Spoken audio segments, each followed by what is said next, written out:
Me gustó la forma en que lo dijo al principio. Eres como un padre. No sé si pretendía halagarme o humillarme. Quizá ambas cosas. Pero lo dijo con esa sonrisa suya, la que usa cuando quiere convencer al mundo de que es una criatura perfecta. Y yo lo creí. Vaya que lo creí. Hasta sentí un calorcito en el pecho, como si eso me hiciera superior a lo que en realidad era. Un hombre común, con un trabajo común, esperando un futuro común. Pero ese día, cuando me llamó padre, no imaginé que me estaba colocando la etiqueta de un rol que a la larga me anularía como hombre. Algo cambió en mí, un hilo interno se tensó, listo para romperse. Volví a casa, la vi sentada en el sillón, con las piernas cruzadas y el teléfono en la mano. Elena ni siquiera se tomó la molestia de alzar la cabeza para saludar. Hubo un tiempo en que, si me retrasaba 15 minutos, ella corría a abrazarme y pedía que le contara mi día. Ahora me sentía un mueble. Me acerqué con la corbata suelta y las ojeras marcadas. Sonreí con esa mueca de siempre. ¿Todo bien? Sí, claro. Ni siquiera levantó la vista de la pantalla. Solo estaba revisando unos correos de mi próximo evento. Perfecto. Voy a darme una ducha. Ahí fue cuando recordé sus palabras, eres como un padre. Y me golpeó un cansancio tremendo. ¿Por qué lo había dicho? ¿Acaso me veía como un anciano que ella tenía que soportar? Un vigilante con el que no se podía ser realmente libre. Un segundo papá que paga las cuentas. Intenté sacudirme esa idea con el agua caliente, frotándome el cuerpo con rabia. El jabón ardía en mis ojos, y no sé por qué pensé, qué idiota soy. Estoy aquí, en esta casa que pagué con mi sudor, mientras ella se queja de mí por dentro. Me sentí tan asfixiado que tuve que apagar el agua fría y quedarme bajo el chorro hirviendo. Tal vez el calor pretendía limpiar algo en mí. O quemarlo. Al salir, la encontré revisando su correo otra vez. Ese teléfono se había vuelto el confidente que yo ya no era. Me vestí con ropa cómoda y fui a la cocina a preparar algo de comer. Me había convertido en un fantasma rondando por la casa, recogiendo juguetes del niño, del que siempre pensé que era mi hijo, y esquivando preguntas que no me atrevía a formular. Comimos en silencio. Solo se oía el ruido de la televisión encendida, con su volumen bajo. Elena ni siquiera se molestó en fingir conversación. Yo la observaba de reojo, recordando la forma en que me dijo padre, pero no podía sacarle una palabra que sonara a ternura, ni a complicidad. Así que nos quedamos mudos, como dos desconocidos. Las cosas habían ido cambiando desde que ella empezó a participar en esos famosos eventos culturales organizados por Ricardo Torres, un hombre al que yo apenas había visto un par de veces. Y lo que vi no me gustó. Sinceramente, me molestaba su excesiva sonrisa, ese modo de decirlo todo con grandilocuencia, como si siempre estuviera en el escenario. Me daban ganas de soltarle, bájale, hermano, que estás en un café, no en Broadway. Pero claro, jamás lo hice. ¿Para qué incomodar a Elena si al final del día solo quería que ella fuera feliz? ¡Qué ironía más grande! Uno pensando en la felicidad de la pareja, mientras la pareja busca la felicidad fuera de uno. Durante semanas, me repetía a mí mismo que tal vez estaba siendo paranoico. Pero un día, sin esperarla, la encontré en la cocina hablando por teléfono. Hablaba con un tono suave, casi susurrando. Al verme, se sobresaltó y colgó en seco. ¿Todo bien?, le pregunté. Sí, era del trabajo. Disculpa, es que tengo prisa. Yo sentía que algo estaba mal, pero no tenía pruebas. Hasta que un día regresó a casa muy tarde, oliendo a un perfume que no era suyo. Llevaba el cabello alborotado, las mejillas encendidas y los ojos brillantes. Me saludó con un hola entre risas, como si viniera de una fiesta donde yo no estaba invitado. Esa noche no pude dormir, así que le di 1000 vueltas al asunto y concluí que si quería averiguar la verdad, debía ser discreto, no un toro embistiendo a ciegas. Instalé una cámara diminuta en el coche, justo debajo del salpicadero. Me sentí como un cobarde, pero la desesperación me empujaba a hacerlo. Pensé en mi madre, diciéndome que la desconfianza es el arma que destruye matrimonios. Y me respondí en silencio que mi matrimonio ya se estaba destruyendo solo. Necesitaba saber, necesitaba entender. Pasaron 5 días hasta que tuve el valor de revisar las imágenes grabadas. Puse el video en mi laptop, cerrando las persianas de la sala, como si estuviera a punto de cometer un crimen. La primera noche, nada. La segunda, nada. Hasta que llegó ese 5.º día. Ella subió al coche con una risa que hacía que mis tripas se retorcieran. Y él, Ricardo, el organizador de esos eventos, se sentó en el asiento del copiloto. Observé cómo le acariciaba la pierna, cómo se inclinaba para besarle el cuello. Vi la forma en que ella se dejó hacer.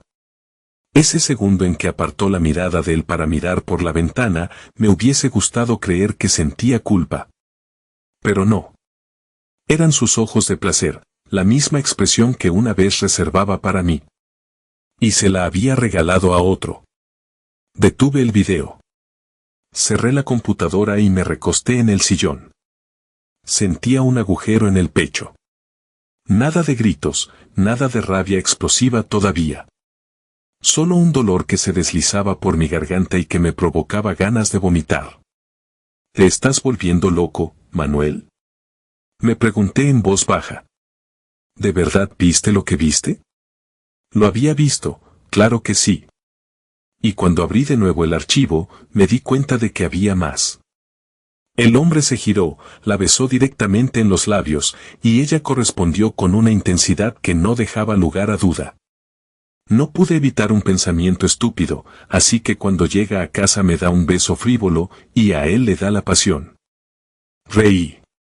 Reí con un humor negro, asqueado de mí mismo. Y pensé, ¿qué carajo se supone que haga ahora? ¿Matarlo? ¿Golpearla? ¿Llorar como un niño? Pero no hice nada en ese momento. Cerré la laptop, me senté en la oscuridad con la frente apoyada en mis manos y dejé que el silencio me tragara. Al día siguiente, ella despertó como si nada, tarareando una canción. Yo me quedé mirándola desde el umbral de la puerta, con las manos en los bolsillos. Podría haberle gritado, sé lo tuyo, vi el maldito video. Pero no lo hice.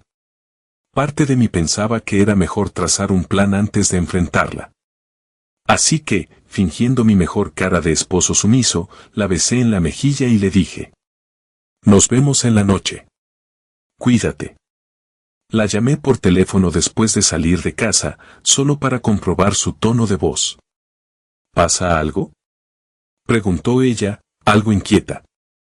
Nada, quería saber si necesitas que recoja algo del supermercado. No, estoy bien. Gracias. Y colgó. La voz le sonaba casi dulce, como en los viejos tiempos. Es increíble cuánto desprecio puede alguien ocultar tras un gracias. Me fui al trabajo sintiéndome una bomba de tiempo. Pensé en mi hijo. Bueno, en quien yo creía mi hijo. Un niño de cabello castaño y ojos marrones, tan tierno, tan dulce, que siempre tenía una sonrisa para mí cuando llegaba a casa. Me pregunté cómo iba a afectarle todo esto. Me vi obligado a contemplar la posibilidad de pelear por la custodia, de arrastrarlo a tribunales, de romperle la infancia. Fue entonces cuando recordé la frase que me soltó Elena una vez: no seas tan estricto. A veces pareces un padre, no un esposo. Y ahora, con esa traición, me sentía ni siquiera un padre de verdad. Una voz mezquina dentro de mí repetía: tal vez ni sea tu hijo. Me sacudí esa idea como a una cucaracha, sin saber cuán cerca de la verdad estaba. El fin de semana, Elena dijo que debía ir a un ensayo general del evento. Según ella, era crucial su presencia. Yo me ofrecí a quedarme con el niño. Ella pareció muy aliviada, casi demasiado. Gracias, de verdad. Regreso en la noche. Su sonrisa era amable, pero en el fondo sentí que me colocaba otra vez la etiqueta de el buen cuidador. Esa noche, cuando se fue, respiré hondo y saqué un frasco de whisky que guardaba para las ocasiones especiales. Me senté en el sofá con el vaso en la mano, oyendo a mi hijo reír con sus juegos en la otra habitación. Cada sorbo me quemaba la garganta, y con cada trago pensaba en ella, con él. Imaginé cómo se tocarían, cómo ella se reiría con la misma alegría con que me reía yo hace años. Y en medio de esa angustia, sentí un impulso oscuro: hazle la prueba de ADN al niño. No iba a mover un dedo sin bases. Me parecía una locura, pero el recuerdo de la cámara y la frialdad con que había visto la traición me hacía preguntarme, ¿y si? Así que, en un ataque de desesperación bien planificado, al día siguiente recogí un par de muestras, un cepillo de dientes, unos mechones del peine. Con cuidado, sin que nadie me viera, empaqué todo y lo envié a un laboratorio privado. Sentí ganas de vomitar al hacerlo. Me invadió una culpa horrible, como si estuviera traicionando al niño, del que hasta ese momento seguía convencido de ser su padre. Pero necesitaba la verdad, aunque me destruyera. Las semanas siguientes fueron un suplicio. Cada vez que Elena se reía a solas con su teléfono, me retumbaban las imágenes de aquel beso en el coche. La escuchaba murmurar frases como hasta luego o no puedo hablar ahora y me hervía la sangre. Pero yo lo callaba todo, tragándome el veneno. A ratos parecía un perro guardián mudo, que solo observa mientras roban su casa. Me levantaba para ir al trabajo, hacía mi rutina, volvía a casa, jugaba con el niño. Y me repetía, con un sarcasmo amargo: eres como un padre, Manuel, qué maravilla, ¿verdad? El resultado llegó un viernes por la tarde, en un sobre blanco sin mayor indicación. Abrí el documento. Había leído suficientes cosas sobre pruebas de paternidad como para no tener que preguntar nada a nadie. La frase era clara: la probabilidad de paternidad es 0%. Me quedé mirando esa hoja con una calma que me asustó. No sentí rabia de inmediato, ni ganas de llorar. Fue como si mi cerebro apretara el botón de pausa. Me quedé ahí, sentado, con la vista fija en esa palabra, 0. Como si el destino me escupiera en la cara. Aquella noche, cuando Elena regresó, olía a vino y a perfume ajeno. Se dejó caer en la cama con el teléfono aún en la mano. Yo, parado a un lado, la miraba. Estaba a centímetros de preguntarle: ¿este hijo es tuyo y de Ricardo? Pero mi lengua no se movió. Solo atiné a acostarme en el sofá, deseando que el techo se viniera abajo. No dormí las siguientes horas. Recordé la escena de la cámara en el coche. Recordé las palabras: eres como un padre. Y se me formó un nudo de asco en la garganta. Casi podía reír con amargura. A la mañana siguiente, cuando despertó, le dije: quiero que hablemos de algo. Sí. ¿De qué? No se inmutó. Del niño. ¿El niño está bien? Pareció preocuparse, pero su mirada era más de sorpresa que de auténtico pánico. No sé, Elena. Yo vacilé. Estuve notando cosas que no cuadran. ¿Has pensado en hacerle una prueba de paternidad alguna vez? Ella palideció un segundo. ¿De qué estás hablando? ¿Por qué querría hacer eso? Porque necesito saberlo. Se encogió de hombros, fingiendo indignación, y se fue a la cocina a preparar café sin contestarme. Dejó la pregunta flotando. Necesito saberlo. Y en ese silencio comprendí que su mutismo era la confesión más brutal. Decidí no seguir presionando, al menos no entonces. Ya tenía la respuesta, escrita en un informe médico que guardaba en mi cajón. No me hacía falta su confirmación. La noche siguiente fue la primera vez que dormí con la sudadera de ella puesta. Era negra, con un logo de algún evento cultural. Me la puse para sentir su olor, esa mezcla de champú y perfume floral. Y pensé, en mi absurdo anhelo de entenderla, que tal vez si me impregnaba de su aroma, podría hallar una razón que explicara todo. No encontré nada. Solo un dolor inmenso en el pecho, ganas de morir, como si esa fuese la única salida. Pero no. La muerte era demasiado gentil. El dolor, sin embargo, me hacía sentir vivo de una manera retorcida. La última ficha la moví cuando supe que Ricardo daría una gala enorme. Un evento en el que, según Elena, se sentiría viva. Recordé ese matiz de su voz cuando me lo contaba, era como si yo, su marido, no existiera. Esperé a ese día. Con cuidado preparé una USB donde puse el video de la cámara del coche, junto con algunos pantallazos de mensajes que ella, imprudente, había dejado abiertos en la computadora. Mensajes donde se leía, me encantas, deseo que estemos solos y otras cosas que prefiero no repetir. Bastante náusea tengo todavía. El gran evento llegó. Ricardo estaba ahí, rodeado de gente, con su copa de champán. Tenía esa sonrisa engreída que tanto me repugna. Me acerqué, sin musitar nada, y le puse la USB en la mano. Míralo esta noche. Solo. Le susurré. Él me observó con el ceño fruncido, como si fuera un loco que interrumpe su momento de gloria. Intentó preguntarme algo, pero yo di media vuelta y me alejé. El lugar era enorme, con música suave y risas fingidas. Vi a Elena a lo lejos, luciendo un vestido ajustado, radiante. Ella no se había percatado de mi presencia. Me quedé de pie, junto a una columna, observándola. Pensé en confrontarla ahí mismo, delante de todos, con un grito que rasgara el bullicio. Pero no mi estallido, mi explosión, no sería a voces.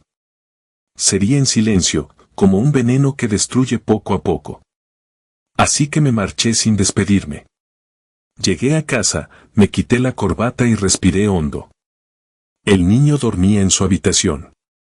Lo miré desde la puerta, con su carita de ángel, y sentí el corazón estrujado. Tenía la confirmación de que no era mi sangre, pero eso no disminuía el afecto que le había dado desde el primer día. Maldita sea, yo lo quería. Pero en ese momento, la herida era demasiado honda, y no podía pensar con claridad. Solo recogí mis cosas en una caja, pero luego me detuve. No. No soy yo quien debe irse, pensé con una rabia contenida. Entonces tomé otra caja y la dejé sobre la mesa del comedor, completamente vacía, como símbolo de todo lo que me estaba llevando de ella, nada. Arriba de la caja dejé una nota, todo lo que me llevo de ti, nada. Y, acto seguido, salí a la calle sin mirar atrás. Esa fue la explosión silenciosa que me guardé tanto tiempo. Caminé varias cuadras, con las manos en los bolsillos, sin apenas notar el tráfico o la gente. Me sentía vacío. Pero ese vacío también era liberador. En mi cabeza bailaba una idea macabra, un humor negro que me recordaba que, al menos, ya no cargaría con la farsa de ser el padre de alguien que ni siquiera me pertenecía. Y me reí, con una carcajada amarga en medio de la noche. Carajo, qué forma de librarme de una responsabilidad. Solo me costó la dignidad. Paré en un bar de mala muerte, pedí un whisky doble y me senté a contemplar mi vida. Me sentí un imbécil, un hombre de casi 40 años lloriqueando por una mujer que jamás supo valorar mis desvelos. Pero también me sentí repentinamente mayor, como si el tiempo me hubiera empujado de golpe. ¿Qué hombre querría seguir adelante después de esto? Por un segundo, pensé en la muerte como esa mano que te acaricia diciéndote, ven, descansa. Pero recordé una lección que aprendí de niño, uno afronta la vida, así te rompa las costillas a patadas. Y me quedé en ese bar, bebiendo en silencio, hasta el amanecer. La siguiente semana fue un caos. Elena regresó a la casa al notar mi ausencia. Me llamó al celular, me dejó mensajes pidiéndome que hablara con ella. No respondí ninguno. Me quedé en un motel barato unas noches, planeando mi jugada final. Porque aún faltaba algo, la confrontación legal.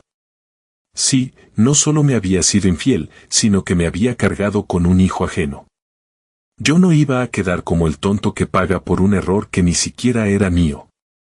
Así que reuní toda la evidencia, copias de los mensajes, el video de la cámara, las fechas, las ubicaciones, todo.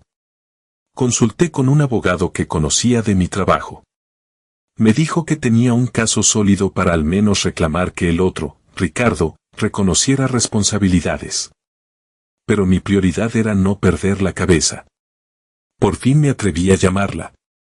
Le dije que nos veríamos en una cafetería cerca de su trabajo, en lugar público, para que no hubiera escenas.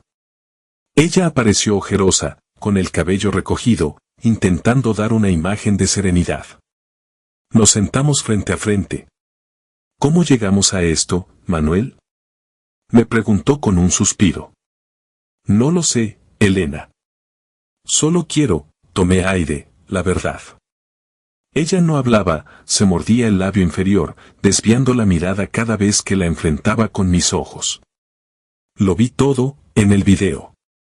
Le dije al fin. ¿Qué video? No te hagas. ¿Sabes cuál? Lo que ocurre en mi coche cada vez que sales tarde. Y marqué las comillas en el aire como si estuviera sacudiendo una cuchilla. Ella cerró los ojos y apretó los puños.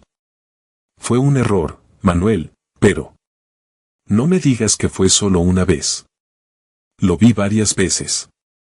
¿Qué hay del niño? Escupí la pregunta con rabia. ¿Cómo me explicas eso? Se cubrió la boca, se le humedecieron los ojos. Lo siento, no sé qué decirte. Me puse de pie, furioso. Y pensé, aquí viene la explosión. Pero en lugar de gritar, me reí. Reí con un sonido sórdido, amargo, que hizo que la gente se volviera a mirarme. ¿Lo sientes? Yo también siento mucho haber perdido años de mi vida. ¿Sabes qué más siento? Que tú no tienes ni la mínima idea de lo que es el amor. Ella temblaba, no sé si de rabia o de vergüenza, y me miraba con ojos rojos. Me sentí un diablo que disfruta ver la culpa en su presa. Pero no me dio satisfacción, sino un extraño alivio mezclado con asco. Pagué el café y salí. No me importó si se quedó llorando o no. Me sentía como un hombre que regresa de la guerra con el corazón lleno de metralla, pero al menos respirando. Esa misma tarde fui a su trabajo con los documentos legales. Presenté la demanda de custodia compartida y la reclamación de manutención para el niño hasta que se aclararan más cosas. También incluye un informe de daño moral. Era una jugada más simbólica que otra cosa, pero quería que quedara constancia de que yo no era un pelele. Su jefe me miró como si no supiera si correr o disimular. Ella no estaba, según me dijeron, había salido de urgencia. Mejor. No tenía intenciones de escenificar otro show. Los días siguientes, Elena se mudó con su hermana. Yo regresé a la casa. Fue un silencio extraño. El niño estaba conmigo, sin entender nada de lo que sucedía. Me preguntaba, ¿dónde está mamá? Y yo le respondía con un nudo en la garganta, tu mamá está ocupada. Me partía en dos no poder mirarlo a los ojos, sabiendo que no era mi sangre. Pero también me dolía la idea de perderlo, de que se lo llevara a ella para irse con el amante. Me decía a mí mismo, soy un maldito egoísta, pero no puedo soltar a este niño. Sentía que era el único vínculo que alguna vez me mantuvo vivo en esta relación podrida. Mientras tanto, Ricardo se atrevió a escribirme un correo escueto, Manuel, esto es un malentendido. Hablemos. Lo ignoré. ¿Qué iba a decirme? ¿Que no era personal? ¿Que se sintió solo y ella también? No me interesaban sus excusas teatrales. Ya la jugada estaba hecha. Le había dado la USB con la evidencia. Confiaba en que algún remordimiento le carcomería el alma, si es que la tenía. Pero no me hacía ilusiones. Elena me llamó una noche, intentando explicarse. Manuel, te juro que nunca quise lastimarte así. Lo nuestro fue algo que pasó sin pensar. ¿Y el niño? No sé, no puedo hablar de esto por teléfono. Entonces no hables. Colgué. La conversación fue tan corta que me dieron ganas de reír. Ya no sentía ira, solo un vacío gélido. Un silencio en mi interior. Todo estaba tan tranquilo que, por momentos, me asustaba mi propia frialdad. Pasé algunos días sin verla, y el niño se acostumbró a la rutina conmigo. Jugábamos, le hacía de cenar, lo llevaba a la escuela. Dormía poco. Algunas veces, sentado en la oscuridad, pensaba en los turnos dobles que solía hacer para mantenerlos a flote. Y me preguntaba, ¿en qué fallé? ¿En querer ser un buen hombre? ¿En creer que el amor bastaba? Y me respondía con un humor negro, pues sí, fallaste en hacer sin alas ni brillos de teatro. Una mañana recibí un sobre de la corte con la citación para la primera audiencia de la demanda. Tuve la impresión de que todo iba tan rápido. Me recosté en la pared, suspiré, y me di cuenta de que ni siquiera sentía pánico. Solo quería ponerle fin a todo. Quería soltar la carga. Dejarla con su amante, con su libertad, con sus propias mentiras.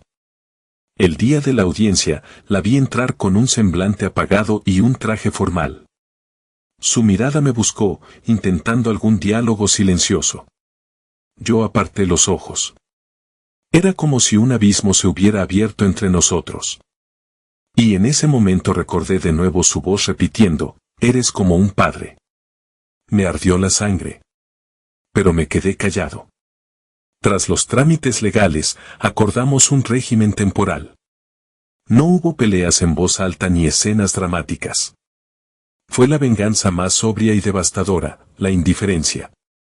Cuando salimos, ella me tomó del brazo y, con voz suplicante, me pidió: «Por favor, hablemos».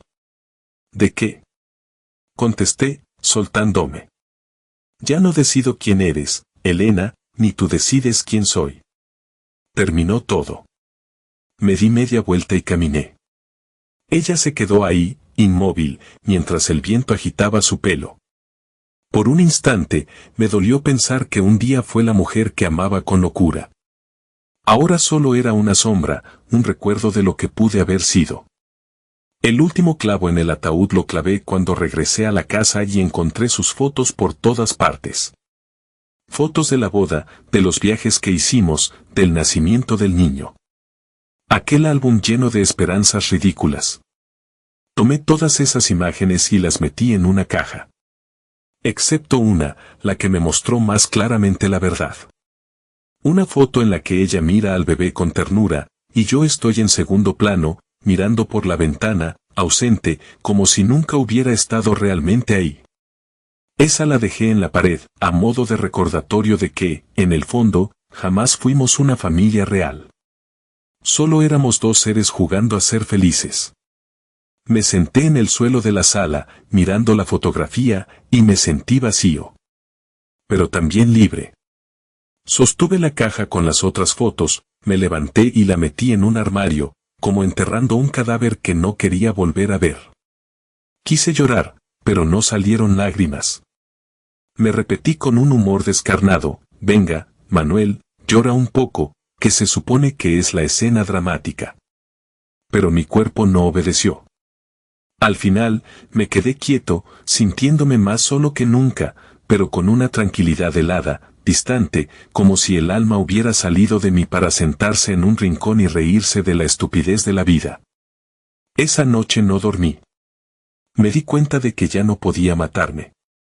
La muerte había sido una tentación fugaz cuando me enteré de la traición, pero ahora veía la vida como un nuevo comienzo, sin cadenas. Si uno sobrevive al peor dolor, ¿qué más hay que temer? Me quedé en silencio, respirando, y me asaltó esa extraña sensación de que, en la nada, a veces florece la fuerza. Por la mañana, arreglé lo necesario para llevar al niño a la escuela. Se me quedó mirando con esos ojos grandes, y por un segundo sentí que quería pedir disculpas por considerarlo el hijo de otro. Porque, aunque fuera cierto, mi corazón ya lo había acogido como mi propio hijo. Lo abracé antes de subirlo al auto. Seguramente, nunca sabría la historia completa de cómo lo crié por años sin ser su padre biológico.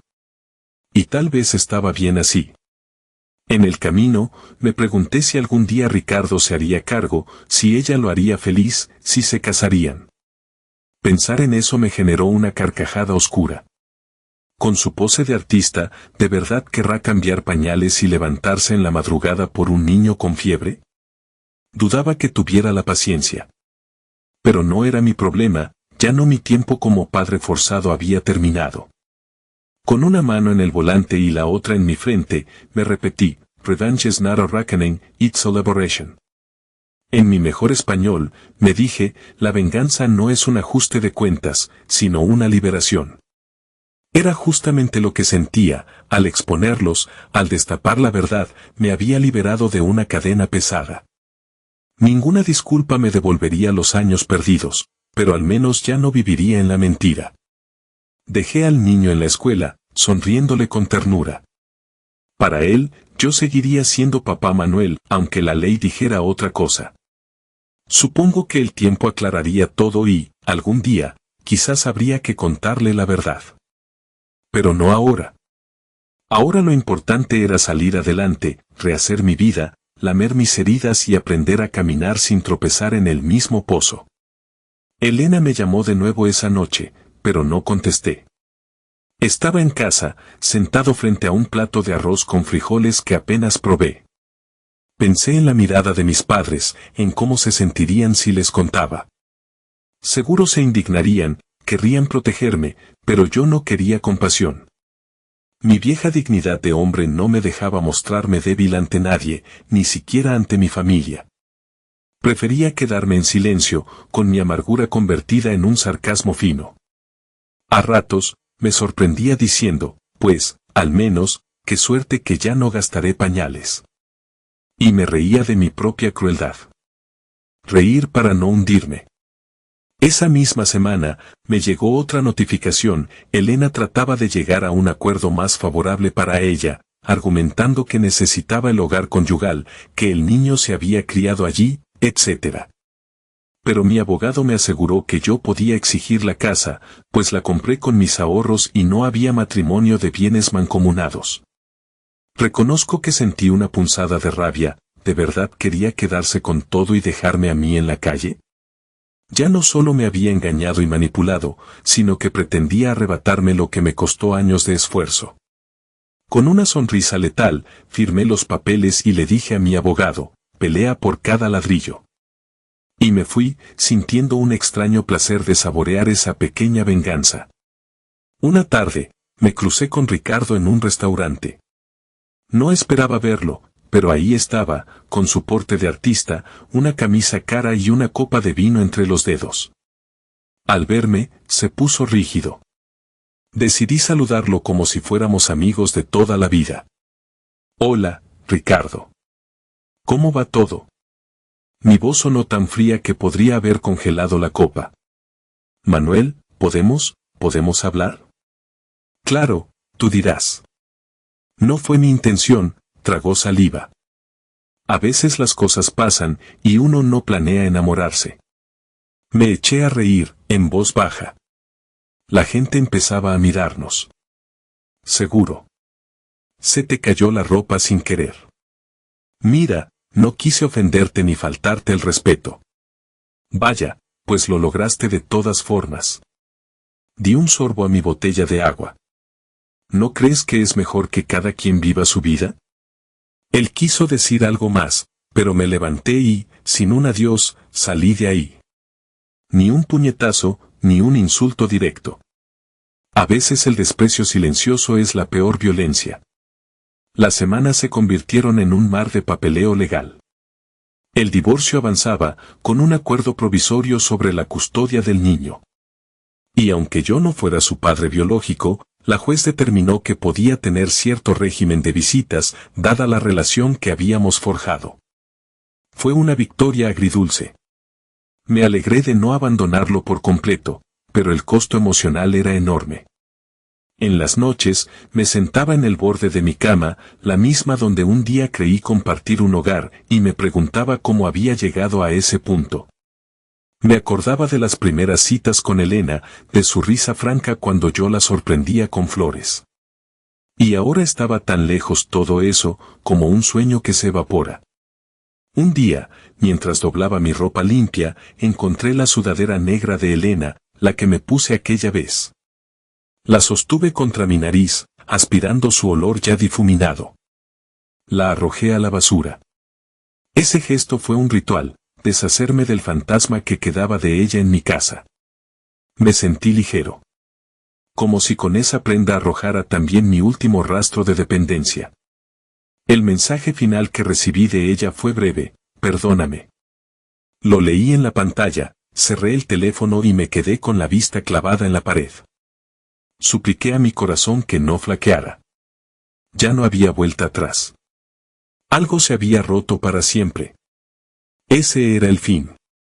Y en mi interior, sentí una mano invisible que me decía: ya estás libre. Lo último que hice fue firmar los papeles definitivos del divorcio. Ese mismo día, Elena me envió un mensaje de voz. Se oía afligida, llorando. Hablaba de arrepentimiento, de que el niño me necesitaba, que ella nunca quiso llegar a esto. Y tal vez era cierto, a su manera torcida. Pero lo único que salió de mis labios fue: adiós. Porque ¿qué otra cosa podía decir a alguien que me dijo eres como un padre mientras se acostaba con otro, que dejó que yo criara a un hijo que no era mío, y aún así pretendía amarme? Me levanté del escritorio, miré los documentos firmados y sentí que el peso de una montaña se desvanecía de mis hombros. Salí de la oficina del abogado con un andar firme, respirando por primera vez un aire que no sabía a mentira ni a amargura. Me dije: no soy la misma persona, y ya nada será igual, pero estoy vivo. Y así terminé, mirando el atardecer rojizo sobre las calles de Houston, con la certeza de que no se trataba de venganza, sino de liberación. No busqué aplastarlos, solo les di el regalo de la verdad. Esa verdad que me había aplastado a mí primero. Pensé, con una sonrisa irónica: viva la libertad, aunque sepa a ceniza. Volví a casa. Abrí la puerta sin encontrar ni gritos ni reclamos. Solo silencio. Silencio y la mirada inocente del niño que, aquella tarde, había regresado con su mamá para recoger ropa. Ahora me esperaba con una mochila, preguntando si podía quedarse un rato. Asentí, casi conmovido, sin saber si debía abrazarlo o no. Pero él dio el primer paso, rodeándome con sus brazos. Y ahí, en ese instante, confirmé que, aunque la sangre dijera lo contrario, parte de mí siempre sería padre de ese niño. Ni Elena ni Ricardo podrían arrebatarme el cariño que nació en mí. Cerré la puerta y sentí el frío de la noche. Pero en mi interior, algo había encendido un rescoldo de calor, una chispa que me recordaba que, pese a todo, seguía adelante.